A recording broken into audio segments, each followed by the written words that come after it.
Hey guys, Coach Justin here with your at-home workout of the day for Wednesday, May 6th.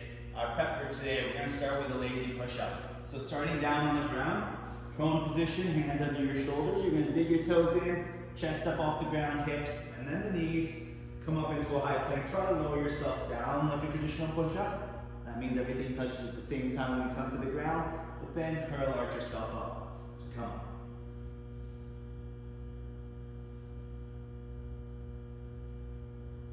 Alright, so you're going to do that for 8 reps. Number 2, we're going to do a dip plus or a scapular depression. So, hands on the edge of the bench, walk your feet out so your hips clear the bench, or box or chair, and then shrug your shoulders up to your ears to start, but then push down in through the chair, push your palms through the chair, take your shoulders away from your ears, hold that for 10 seconds.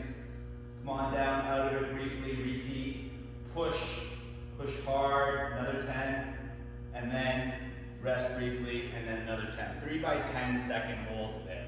All right. Finally, we're going to do a waiter's carry. So if you've got a kettlebell, you can hold this upside down, but with a dumbbell, it's fine, just hold it by the handle. You're going to hold your elbow level to your shoulder, a little bit out from directly in front of you, and just walk around 30 seconds. Okay, wherever you got space in your home. After 30 seconds, switch over to the other arm and go for 30 seconds in the other arm. Then you're going to go back to the top. All 3 of those movements for 3 rounds, and that's your cut for today. All right, our strength for today, guys, we're going to start with a push-up drop set. All right, so there's going to be 5 different levels of push-ups. You start at the most challenging level you can. You're going to do 8 reps there. Then you're going to go and regress by 1, and you're going to do 4 reps there, and then regress by another variation and do 4 reps there. So 5 different variations of push-ups are going to be knees on the ground, hands on the blocks. Okay, so push up there. Next up will be a little bit harder. Knees on the ground, hands on the ground. Then we're going to go feet on the ground, hands on the blocks, and then feet on the ground, hands on the ground, and then the most challenging will be feet elevated, hands on the ground.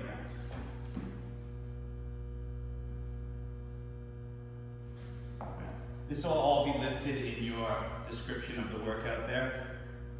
So you're going to find the toughest variation that you want to start at. So let's say you're going to start with your feet on top of the box.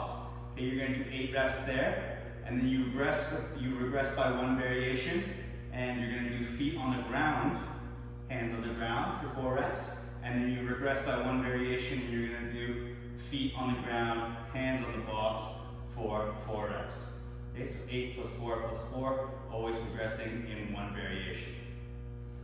Second, we're going to do a single dumbbell hang power clean. So 8 reps or more, depending on what dumbbell you got. You're going to swing that dumbbell in between your legs, drive up through the hips like a kettlebell swing, and then get the dumbbell to your shoulder. Just make sure to finish by standing it up.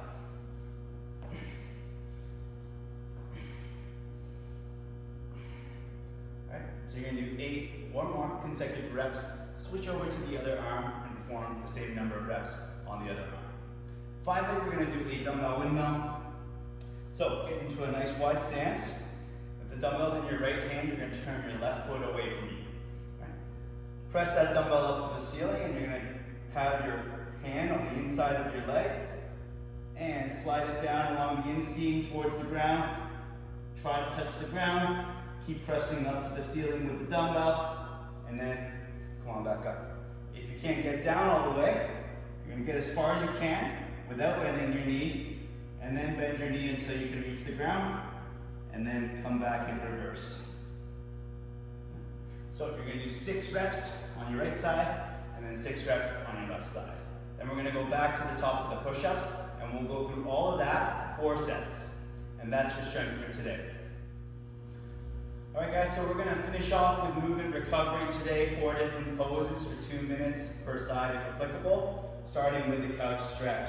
So on the edge of your couch, ottoman or chair, you're gonna elevate your foot, shoelaces on the edge, and then drop your knee down to the ground, onto a pillow or towel. And then you're gonna drive your hip forward, squeeze the glute, open up the hip flexor, stretch out the quads, you can even reach that same side arm up, and hold that position. We're gonna hold that for 2 minutes, switch legs, 2 minutes on the other side. Second pose is deer pose. So, setting yourself up on the ground, both knees bent, foot to knee, and then you're gonna lean your chest in towards that leading knee. In this case, my right. I'm gonna lean in to wherever I'm comfortable. Some of you might just be over here. Some of you might be able to get your chest all the way in contact with your knee. Find a position that's comfortable for you, that you're getting a good stretch in through that leading side hip, and hold that for 2 minutes. Then you're gonna flip over to the other side and do the same thing on the other side. Our third pose, we're gonna do a pec stretch. So find a door frame, and you're gonna grab on a little bit higher than where your shoulder is, and then you're gonna turn your body away to open up the chest, open up the shoulder, until you feel a good stretch all along here, from the shoulder all the way down towards your sternum. Big stretch. Hold that position there. See if you can get deeper and deeper into it as you progress through your 2 minutes. Switch sides to the other side and do 2 minutes on the other side. Finally, we're going to do an eater roll, extension, adduction, internal rotation. So laying down on the ground on your back, knees bent, feet flat. You're going to place one arm behind your back, nice and high if you've got the mobility, reaching up towards between your shoulder blades if you can get there. And then you're going to drop your knees to the same side of the arm that's behind you. Okay? Then you'll slowly be passively pulled into more and more internal rotation of that shoulder. Don't cross the line into pain, just some discomfort there, a little bit of stretching. Then you're going to hold that for 2 minutes, and then put your other arm behind your back and drop your knees to the other side and hold the other side for 2 minutes. All right? So those are your 4 poses for your movement recovery today.